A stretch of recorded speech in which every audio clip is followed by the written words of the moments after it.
Hi, I'm Sister Simone Campbell. I'm the Executive Director of Network, Lobby for Catholic Social Justice, and I have the distinct honor of being leader of Nuns on the Bus. And today, we're in Philadelphia.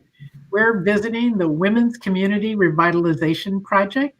It's a place we've been before on the physical bus, so I'm really eager to hear how they have grown and developed over the last couple of years since we were with them on what I remember as a really sunny, beautiful, crisp fall day.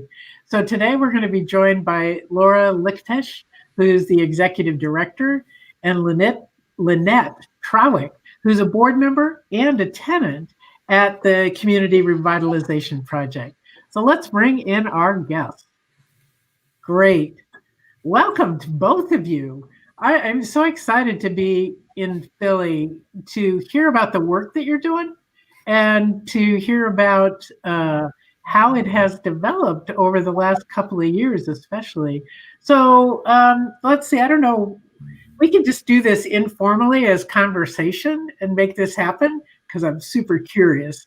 So Nora, maybe do you want to kick us off and then toss it to Lynette and then we'll just get into it. Sure. I was there the last time the Nuns on the Bus came to visit. We felt very honored that you came to visit us. And we're even more hopeful for the actions that we're doing on this bus for the next election and the people that we can put into office that care about the things that we care about so much. So Lynette and I are part of Women's Community Revitalization Project, as you said, and we call ourselves WCRP for short. That's good because it's a long title, so I wondered how you did that. Sometimes just CRP, but women is very important. It was started about 34 years ago by a group of women, all of whom live, work, or worshiped in a neighborhood in North Philly. And I was one of them. And we were started because folks in the community, especially women that we spoke with, identified the highest need was finding homes where the rent was affordable for their families. So a lot of our work is focused on real estate development, and a lot of that work has been in North Philly.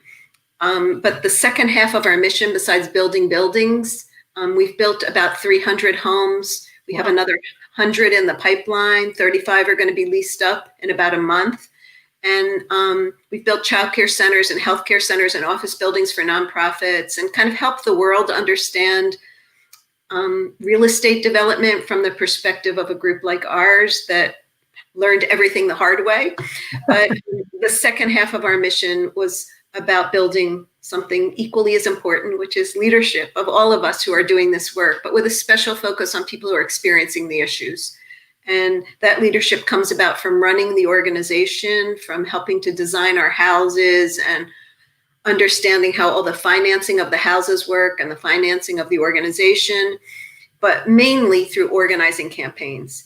And those campaigns are to fight for policies that people who experience the issue know best because they know what's happening, and really ensure that our elected officials understand that ideas often come from the grassroots, and sometimes they're the best ideas. And we know who else is experiencing the issue, and we know why politicians should listen to us. So we've worked with a number of politicians to help them introduce legislation that benefited low-income families, especially around housing.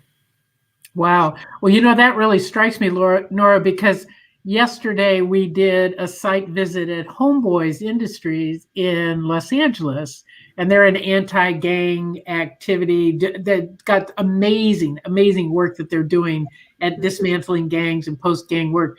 But Father Greg Boyle, who's the head of it, said exactly the same thing. The best ideas come from the people who live the experience. Mm-hmm. And so I'm thinking on both coasts, Los Angeles and Philadelphia, we have this bubbling up the experience of folks in the community. That's fabulous. That's really great.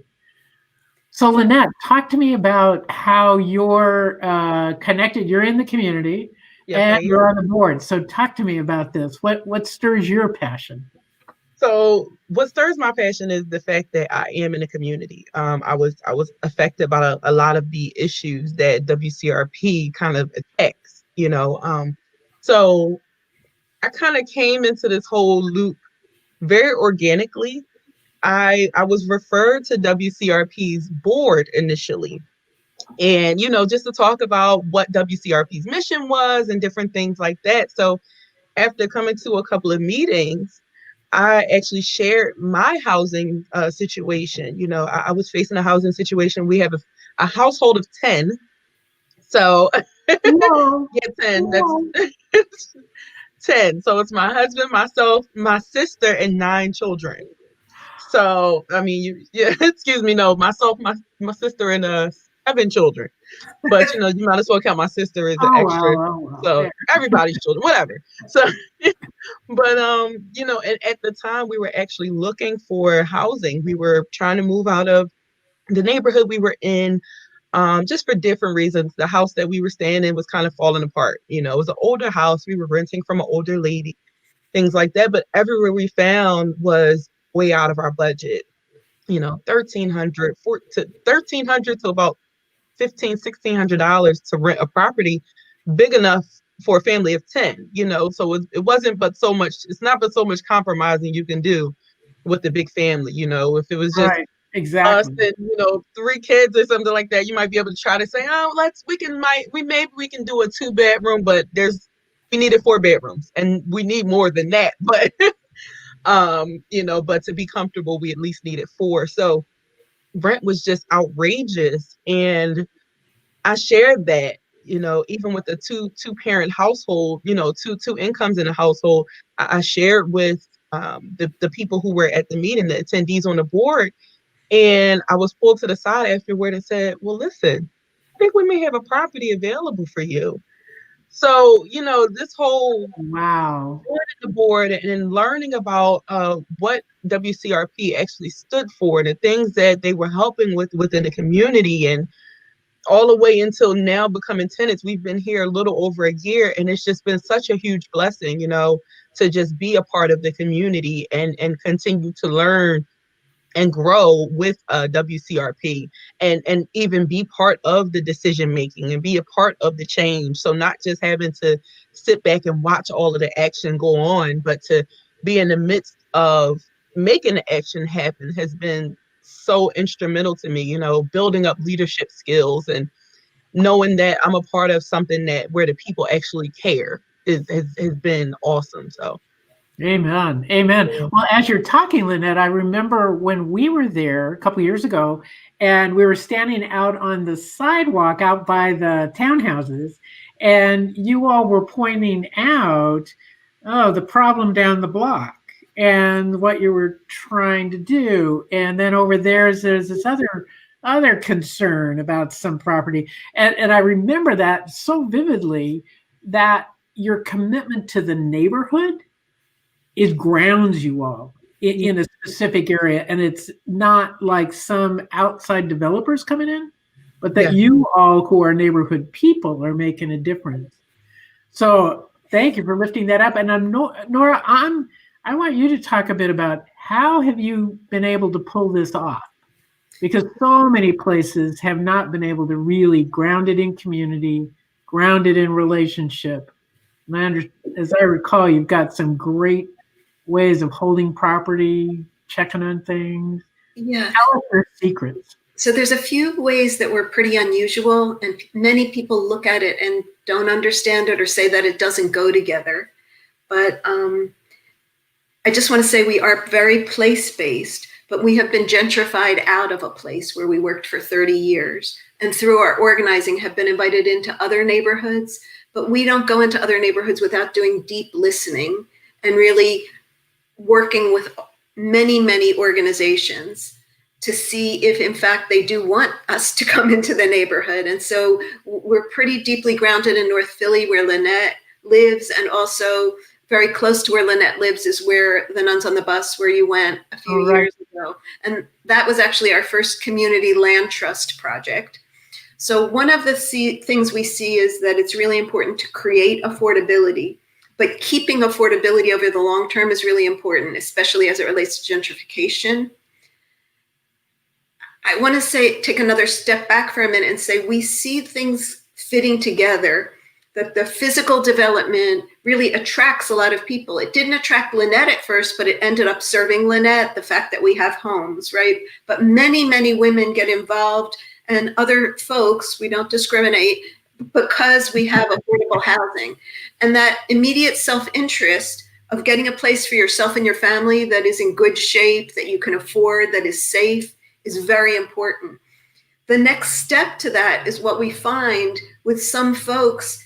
You see other women or other people, you don't want your brothers and sisters to be experiencing what you've experienced, even after you have an affordable home. So there's this kind of understanding deeply that there's self-interest that overlaps with others. And then the next space of that is where Lynette is one of the chairs of our leadership team and our advocacy committee, is the community organizing work that fits in so well with the Catholic social values of making sure that until all of us have a decent place to live, none of us are free. That whole belief that we have the right to speak up, speak out, we can do a power analysis, and we can get our elected officials to see that they need to respect us and at times even fear us because we have people power. So there's a process there. Now that's a little bit different than the real estate development work that is technical, and they don't expect women like us, the three of us, to be able to do it, but the three of us can do it, and we learned how to do it. None of us came from resources, but one way we're able to keep our homes affordable is because when you're developing housing, any developer, for-profit, nonprofit, gets a developer's fee because it takes you multiple years to develop homes. That's paid you back for all those years of work. We take a good portion of that fee and we've learned how to invest it. We don't touch the principal, just the interest, and that comes off to help subsidize our homes to make the rents lower. Because what's considered affordable housing by the government is not affordable to those of us who are in the neighborhood and are earning minimum wage or even more than that. It's still not truly affordable. So none of us came from money, but you had to learn about investments. So now our organization controls about $4 million. Me and Lynette could walk into a bank. We don't look like we control $4 million, but we do. Other women with us. So, we've learned over time that this work is pretty technical, but we have skills that can transfer. And we hire people to teach us and build our capacity so we can do it for ourselves.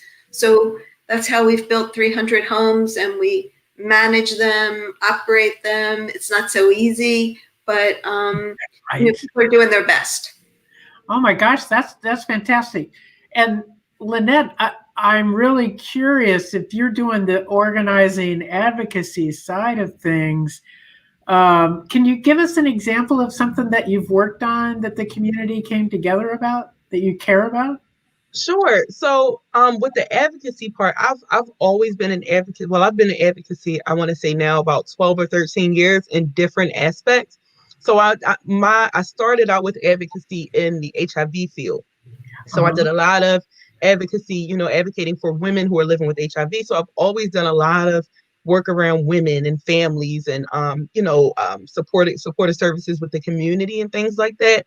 So it just kind of, like I said, it was a natural thing to kind of come on board with WCRP and still continue pretty much the same work, And with advocacy, one of the things that I have been working on, like kind of behind the scenes, was I usually make sure that there's enough resources for the family. So I work a lot with one of the women, Nicole Bundy, with to help with a lot of community resources. So, things that'll help with the children, especially right now during COVID. Yeah. So, resources with food and resources with rental assistance, or there's something that's going on here coming up soon, Give Kids Sight Day. So I work with her a lot with those things, as well as making sure that I'm as knowledgeable as can be around politics. That's something that I was not raised, learning. It's something we didn't really talk about at home. The only thing I really knew about was who's the president, when you vote for the president every 4 years. So anything outside of that, I really didn't understand. So that's one of the things that I feel is making my community stronger, is just learning about how all of that stuff works. And again, I'm still new to it. I'm 38 years old, but in this past year, it's been the very first time, or what has it been, about 2 years, I believe, that I've been, about a year and a half, actually, I've been working with WCRP. And that's the first time I've heard so deeply about what politics means and how all this works and what they do in City Hall and, things like that. So even being armed with a lot of that knowledge is imperative to my community, because now I can have a casual conversation with neighbors.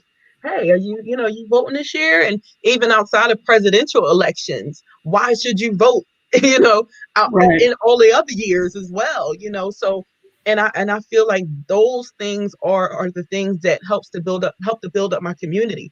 My son just turned 18. We talk to, you know, that's huge. You know, you can vote now. And so now let me explain to you why it's important to vote.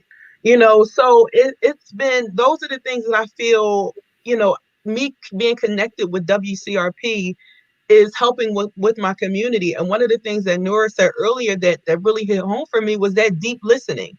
You know, just me having that conversation during that one meeting, talking about the things that are affecting my family was a reason that I'm now able to live in affordable housing, actual affordable housing. You know, like Nora stated, like there's not a lot of situations where in the city of Philadelphia, when they call it affordable housing, it's not really affordable housing.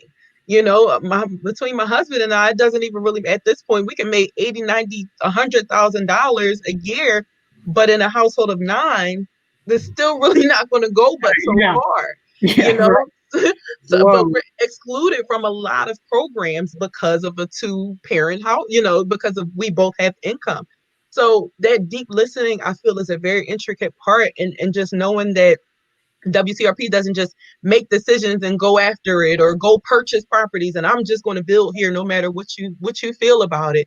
You know, the fact that we actually go into these communities and we take time to talk to the people within the community and see how they feel and what it is that they need is very vital, you know. So you're not just feeling as a community member, you don't feel overpowered, you know, you don't feel like you have absolutely no control over the decisions that are being made. So Right. that out of all the big stuff, with all the big words, with politics and Congress people and all of this stuff, the most important part to me is that deep listening, because I feel like WCRP just does that so well.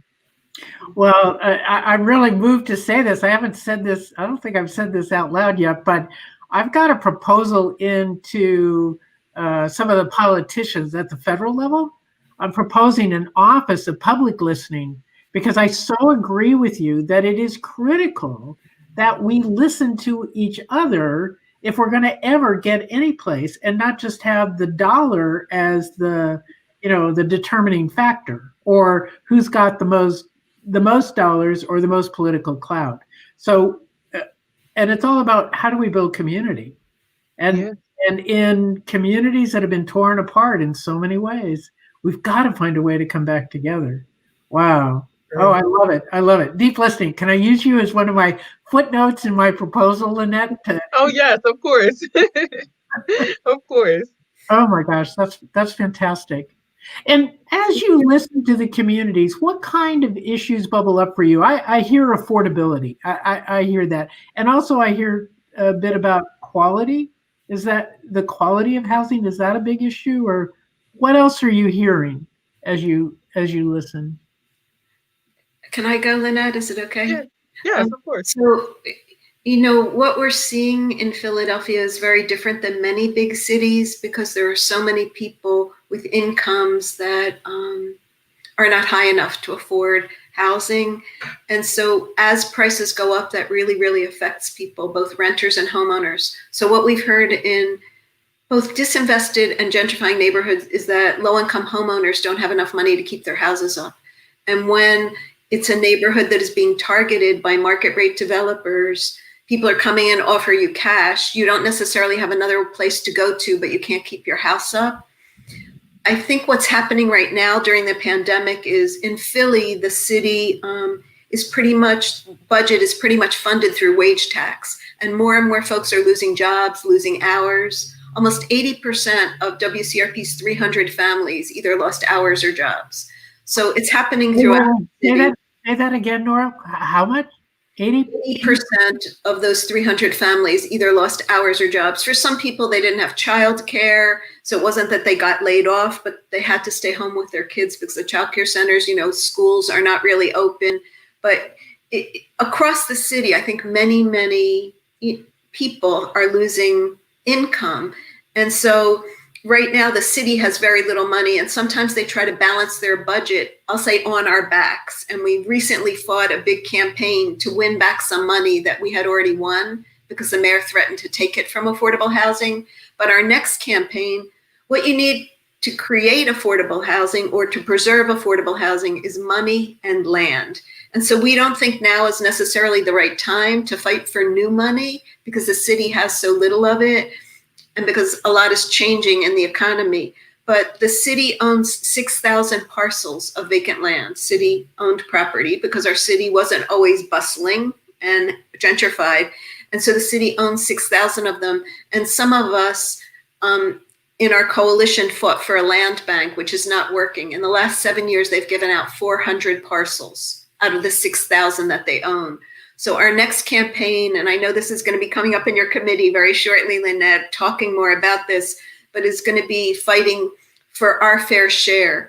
And the idea of it would be to shift disposition policies so that groups that care about permanent affordability and community control would have first priority to some of that city-owned land, to a lot of that city-owned land, so that we could really create affordable housing. Of course, we know we need dollars too for home repair and to help subsidize affordable housing, but that land is very valuable right now. And in a recession, many people try to buy land and hold on to it. So we want to get our fair share. And so we are going to be waging a land justice campaign in the future. Wow. Wow.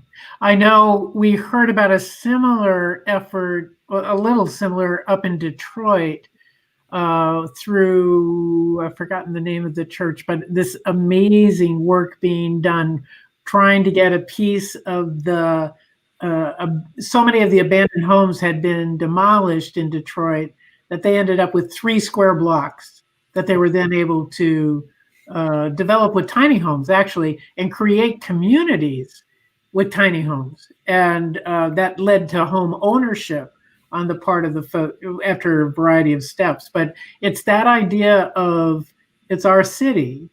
We need to claim it. We need to have access to it. That's so important. Mm-hmm. So, I'm curious, but in other places, what we've found though is with ownership or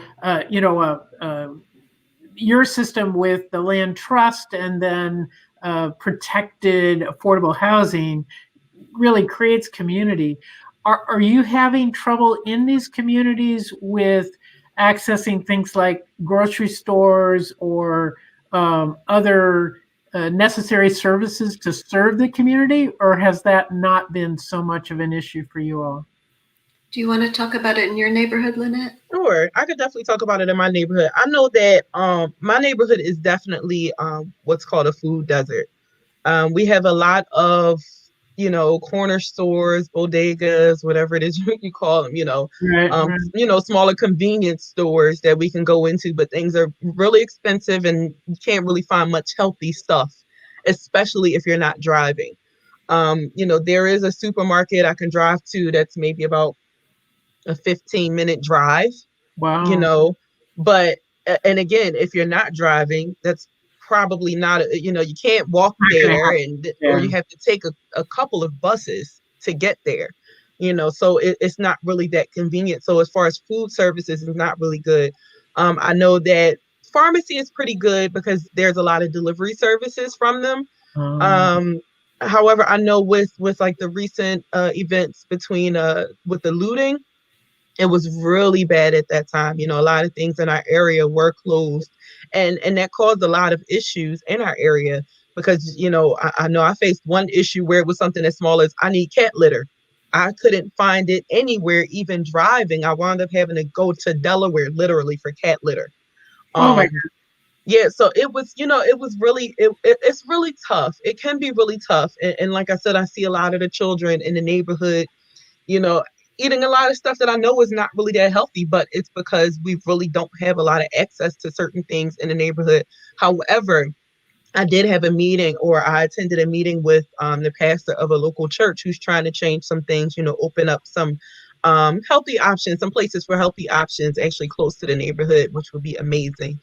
So I know that's what I'm experiencing definitely in my neighborhood. And I actually moved from a food desert to as well. So, it's kind of tough, but kind of make it work. I mean, and Yeah. things are a little better too now with like delivery services, but even with that, if you're receiving, EBT or food stamps, Right. those delivery services don't really work because you can't order online and use it. And, so you still have to find a way there. Right, right. Which is, I think, in COVID times, something that people don't think of. No. And, the consequences are challenging, are seriously challenging. Yeah. So, Nora, as you look at in some of these other new neighborhoods or this kind of thing, is access to grocery stores, or are you all creating a campaign around that too, or So are you? actually, our land campaign, a coalition that we convened and we staff, is called the Philadelphia Coalition for Affordable Communities. Our most recent campaign was called Development Without Displacement, and we got legislation passed that requires market rate developers to put a portion of their construction costs into affordable housing because they impact the neighborhood. It was called the Construction Impact Tax. Right now, we're focusing on land, and many of the groups in our coalition are food justice groups that are really doing a lot around fresh, local, affordable food. And our coalition has always been pretty broad, even though we really care about housing. We care about housing and food and open space and community building. So I think this new campaign is really going to bring a lot of other players in that may have, they're focusing on food and land. And it's going to be in their self-interest for us to join together to fight for this. It's not going to be an easy fight, but I believe we'll win. Maybe some future Nuns on the Bus, we can celebrate together if we win land. That'll be good. Yes, let's do it. Let's do it. Or Nuns off the Bus, anything. Not the bus or the virtual bus or whatever. But, as you were just saying that, I was thinking of the different creativity that bringing community together can do. Because I was thinking of, we were in Baton Rouge on the bus, oh my gosh, in 2014, I think it was. And they had this huge, half the city was a food desert. I mean, it was huge. And they kept trying to get a brick and mortar store to move in, and they couldn't. They thought they had it, and then it would fall through. They thought they had it, and then it fall through. And they finally got frustrated because people needed food now. This was not something to wait for.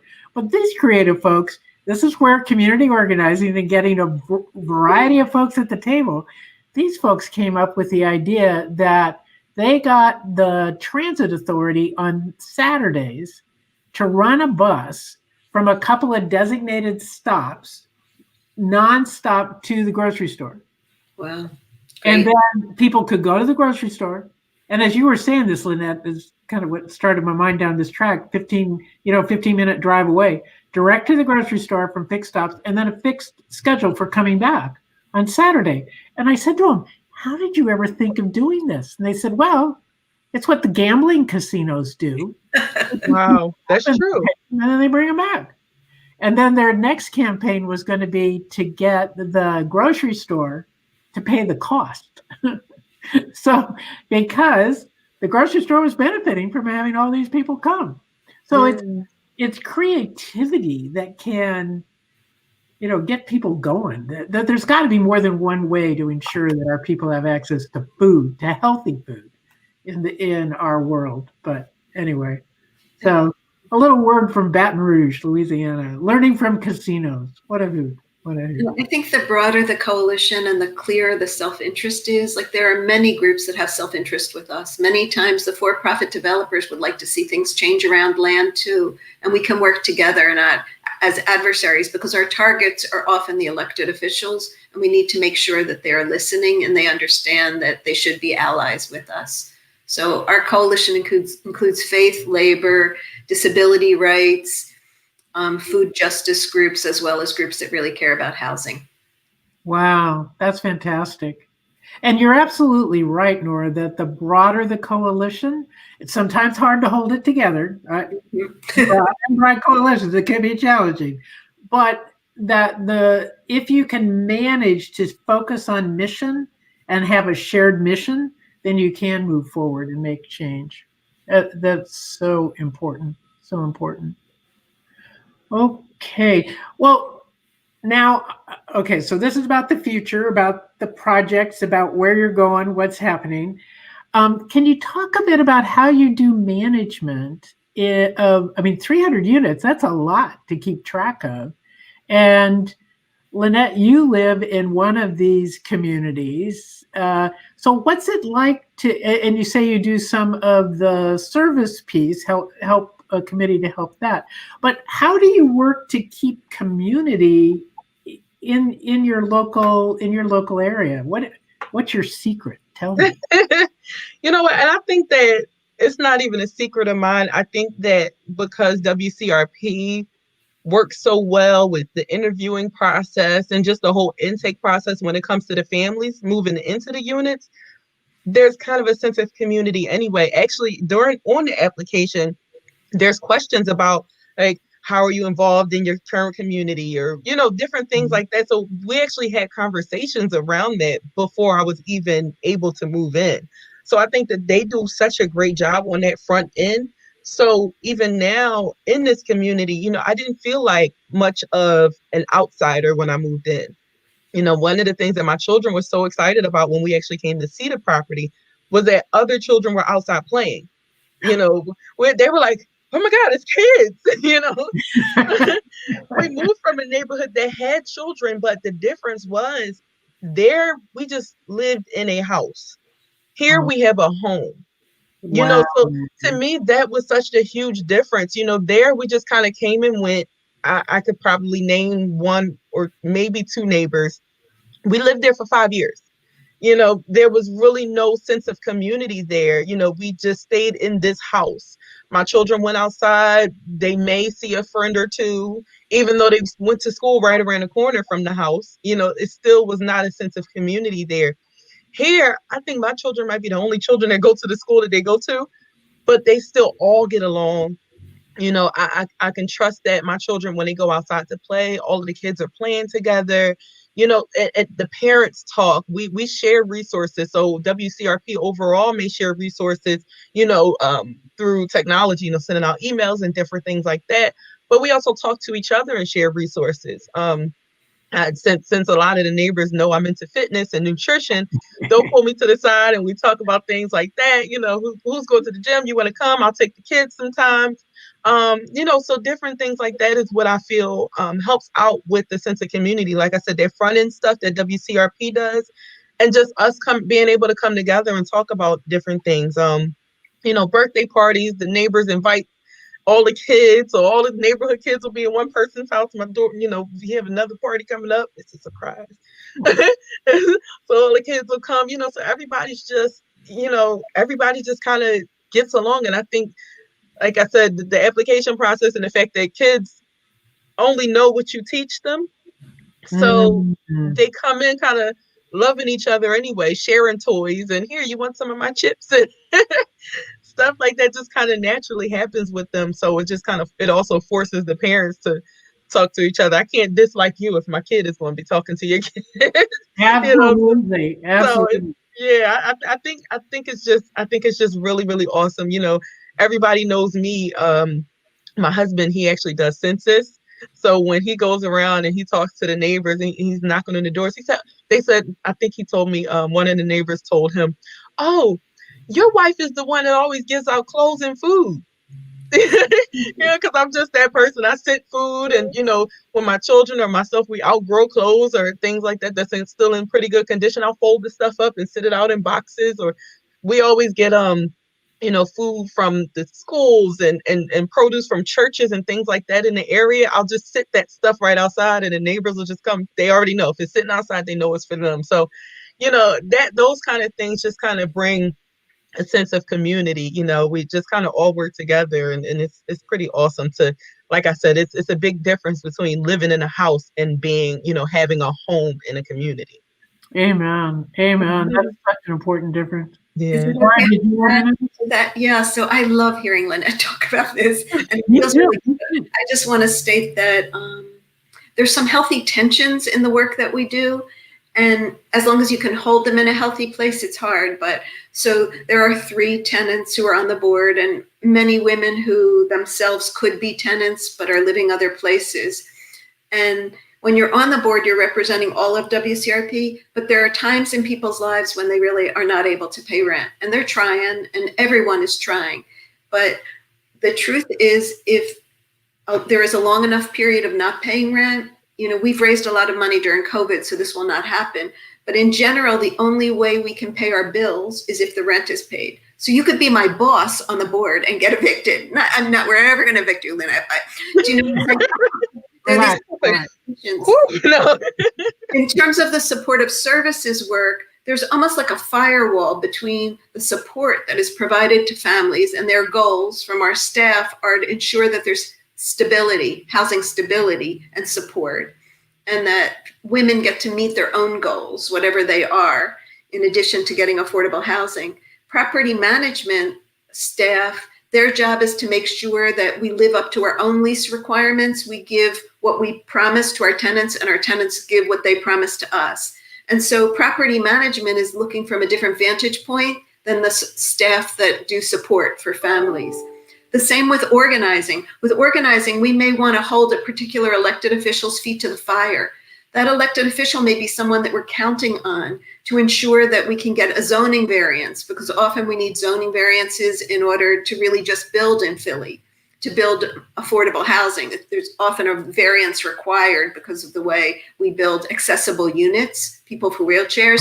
Mm-hmm. So there's this tension involved in our work where sometimes it goes really smoothly and sometimes it's hard. And I think the honesty that's built up because there is trust amongst people, what Lynette was talking about, people trust each other and know that even if there are some different goals within the organization, we can be honest about that and we have to work it through with folks being equal. Property management is not above supportive services, nor is real estate development above organizing. Those things, sometimes real estate development has to take a step back if we're fighting someone, because we have to get that person on our side to make sure they vote for that legislation. So we're not going to be moving forward with a housing project. So I don't know if I'm being clear what I'm saying, but no, you are. It's what I hear, just let me check, is that there's a very delicate balance of co-equal parts, none of which is the dominant mission, but you're all pursuing the single mission of affordable housing in community that will have long-term sustainability. And that to do that, respected by our electeds too. Yes. Well, the only way you can do it is by people power. But I just want to say, when we go into neighborhoods, like new neighborhoods, very often we're moving into neighborhoods that are gentrifying. And the politician has been able to get us some land because they're under the gun. They want to get elected. They have to do some affordable housing. In those neighborhoods, people are so encouraging of affordable housing. The community is so strong because every single one of them, all the renters have probably been moved out, and the homeowners, their kids can't get housing in their neighborhood because housing costs have gone up so high. So when we go in there, the listening is, don't call it affordable housing, call it low-income housing. Because just as Lynette said, what they call affordable housing is not affordable to her family. And so the community is built based on a lot of self-interest, building trust, listening, learning, knowing that what we know may not be right in every community or every instance, but enough of the people who are listening have been through a lot and really usually can really hear. So I don't know, I think the community building is a complex thing, and I know you're speaking to it, Simone, but it is really complex and there is disagreement, and that disagreement can be encouraged. You know, as long as it's not like sexism, racism, classism, the disagreement can be encouraged. Right, because something new can emerge if we all share a mission but have different perspectives of it. I think that's really critical. And as you said that, actually, Nora, it reminded me of a stop we did in the middle of St. Louis, where these mostly grandmas who owned houses, you know, their historical family home, but had this problem of not being able to keep them in good repair. And they were beginning to get gobbled up. They came together in a similar way to try to protect the middle of their city. And they formed an organization that got some money for upkeep. And then they got their teenagers, as I recall, their teenage grandkids, to learn the trades to keep up the houses, so that they did some educate. I forget the details of it, but it was education for the next generation, as well as protection of housing in a gentrifying neighborhood. So I was like, whoa, That's really creative, but it was the tension that what made me think of it was the tension of the various interests that got that going. Finding a way forward. How do we move forward? How do we move And forward? and if I could add to one of the things when Nora mentioned property management, it made me think of, like I said, coming from a home that was, kind of like you were saying, this home had been in the landlord's family. I believe the gentleman said he was somewhere in his 60s and he grew up in that home. Oh wow. So, it was an older home and, it was an older couple. So it was a lot of things that they really couldn't fix. And to be honest, the rent in that area that we were even being charged was a lot lower than a lot of other properties. And in 5 years, she had never increased the rent. Oh wow. So, so when we came from looking at that rent, which was around $1,000, to looking at new places that were now like $1,300 to $1,500, it was like I was struggling with 1,000. So now we got to go up higher. But another thing that I loved about WCRP's application process was that property management from WCRP actually goes to inspect the home that you're currently living in to see what kind of upkeep you're keeping there to make sure you're going to take care of the homes whenever you do move in. So, I mean, as you can imagine, a home of 5 years with a bunch of kids and it's an older Oh, home. right. It's not going to be perfect, but just the fact that they care enough about their own properties to even add that as a step during the application process was amazing to me. And there was some little tips that they gave and things that they may have written down. Okay, maybe you could try this, you could try that, which was awesome to me. So when we came here to this place, again, first the kids were my children were excited to see all the children outside playing, but then we came in, it was like carpet, look at the washer and dryer. Oh my goodness, look at this. So they were just so amazed and oh my goodness, it's so bright. And that was one of the things that always attracts me. I just love sunlight. I like being able to open blinds and let light into my home. So, and that was a smaller home. And I believe, as far as I remember, the only window we had downstairs was a really small window in my dining room because we had an enclosed porch. So it didn't really let in much light. Oh yeah. So to come here, it was like things are bright. You see whites and grays and blues. And it was just so welcoming and appreciated, to know that property management did such a great job, and they came with us to do an inspection, and all the way down to the little things that we may have seen during the initial inspection, they made sure they took care of, just to make sure that my family was as comfortable as possible to move in. So I think it's those little things that we do for tenants and for prospective tenants that make us feel as welcome as possible, and like I said, even gets the kids excited, like they're flicking lights and oh my goodness, look at this is not working. Yeah, this is not working. Look, this outlet actually works. So we have more than one outlet in the room, so things like that are important, and just to know that they, that we care enough about our tenants to look at small things like that is awesome to me. Wow. Yeah. Amen. Which makes me think you all must not have much turnover in tenants. Is that true? I'm not going anywhere, so you guys are stuck with me. So. We want you to stay forever. Yeah. No, we don't have a lot of turnover because our units are truly affordable. So, pre the 2008 recession, there was 1 year when half of the tenants became homeowners because they've been able to save and stay.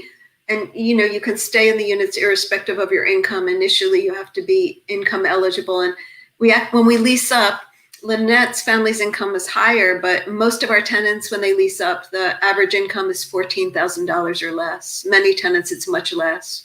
Roughly 20% of our tenants are living in the accessible units and have someone in their family with a disability.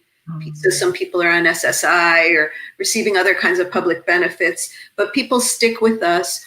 But we are building some new units. And so we have taken applications for the next 35 homes, and many people picked up applications. It's actually in the neighborhood where I live, which is not a gentrifying neighborhood in Germantown, but more than 300 people applied for 35 homes, and we've selected the tenants. I do mean we, many people besides me, and people are pretty excited about moving in. And we're going to be building some new houses starting in November. in the neighborhood that I was mentioning that was gentrifying. So 22 homes for families and 11 homes for veterans with special needs. So as we build more, we have more room.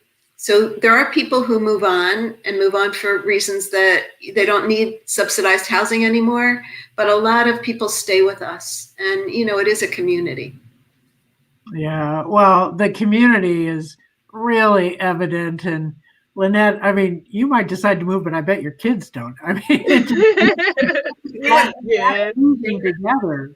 Oh my gosh, they love it. They love. I don't know how many new bikes they had over the summer because we get them one and then kids swap bikes and kids fix bikes and give them new parts and the bike doesn't even look the same as when I first got the bike, but whatever.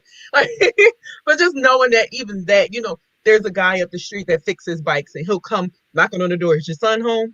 And just helps him fix his bike and things like that. So it's really awesome. I know one of my neighbors has been here 11 years and she's, we sit and we talk about different things and the changes that the community has made and stuff like that. So it's good. I love it.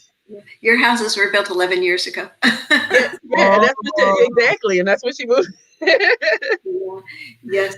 We have some tenants who have been with us for well more than 20 years. So, sometimes kids grow up and we really feel connected. Sometimes people, we have meetings, a lot of evening meetings before COVID and childcare and food and celebrations. So we kind of know each other's families. Yeah, my kids miss the food meetings. That's what my 4-year-old called them, the food meetings. Oh, we love him. Oh my gosh. Oh my gosh. Well, as we're kind of winding down on our time here, and I just find this so fascinating, and the combination of listening, of dealing with conflict and finding shared ways through it, as well as the responsibility of that it's a two-sided responsibility in ownership and tenants, and that you both have to do your part. I mean, I just find that such an important community building stories to do that. But I'm curious what you all might want to say to, housing is one of our issues that we work on at the federal level. And I've been so frustrated that there's so little imagination in federal policy. And you're doing an innovative, person-based approach that I think is important. But I wonder, what would you want to say to, I guess you still have Congressman Boyle and the House or Senate on what could help affordable housing? Because it's a huge crisis in the whole country. Every place we go, it's a crisis. So what would you want to say? Do you want to start, Lynette, or want me to start? Whatever. Sure, I can start. So I think one of the things that, just to kind of reiterate something that Nora said earlier, I think there's a difference between what's looked at as affordable housing versus low income housing. Affordable, that's such a general term, who defines affordable housing, versus low income housing. That's kind of set in stone, you know a family that's low income. There's federal guidelines as far as what low income is and things like that. And I feel like that's one of the big differences. And then also take into account other things that families may have to face. Like I stated earlier, with my husband and I, once we reach a certain income level, then childcare subsidies are taken away, food stamps are taken away, medical assistance is taken away. So now those are things that we now have to pay for out of pocket. So we have even less money. It's kind of like, I feel like at times we're penalized for going for better. At times I feel like we may be stuck at a lower level, stay here and then you can get all of this help, as opposed to if you do better, we'll kind of ease you out of the assistance part of it, which I feel would be a little better. Ease me into self-sufficiency rather than, great, you make more money, you're cut off of everything. Yeah. I think that's one of the big things that I wish they would actually, pay attention to. For us, we're best at organizing locally because that's where we live. That's what we experience, live, work, or worship. And we have been involved in statewide efforts as well, but there's a limit to what our city and our state can do. And our tax dollars that are going to the federal government should be going to ensure that housing is a human right. We know it's a human right. Rich people can afford it. We need everyone. And the cost to taxpayers of not addressing the affordable housing crisis is really great, Kids get put in foster care because of inadequate housing. People have to move in nursing homes. Many people in wheelchairs, the only reason they're in nursing homes is because there isn't affordable, accessible housing. So I want the federal government to know that housing should be a human right, and at the very least, more resources into ongoing subsidy. There are some programs to build units. It's expensive.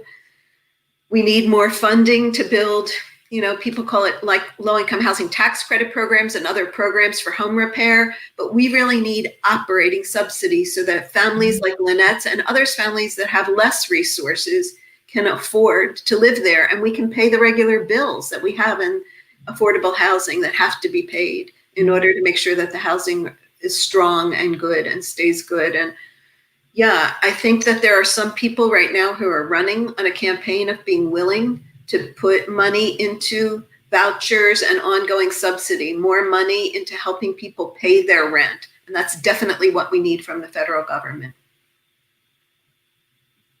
Amen. All right. We have our marching orders. We got it. Our deep listening is listening to the two of you. So yes, critically important. Okay. One last word. This COVID time has been really hard, and I'm sure the issues of social distancing, just hearing that the food meetings aren't happening, and we all got to be, careful and healthy and involved. But I wonder if we could end just with a bit of I've seen evidence of it, but I'd love just to hear how you describe it. What gives you joy in this work? What about the WCRP, the Women's Community Revitalization Project, revitalizes your joy in this process? Where do you get joy? I get joy in knowing that my voice matters, not just as a committee member, but as a tenant. I'm my voice is valued from both perspectives. My children's voices are valued.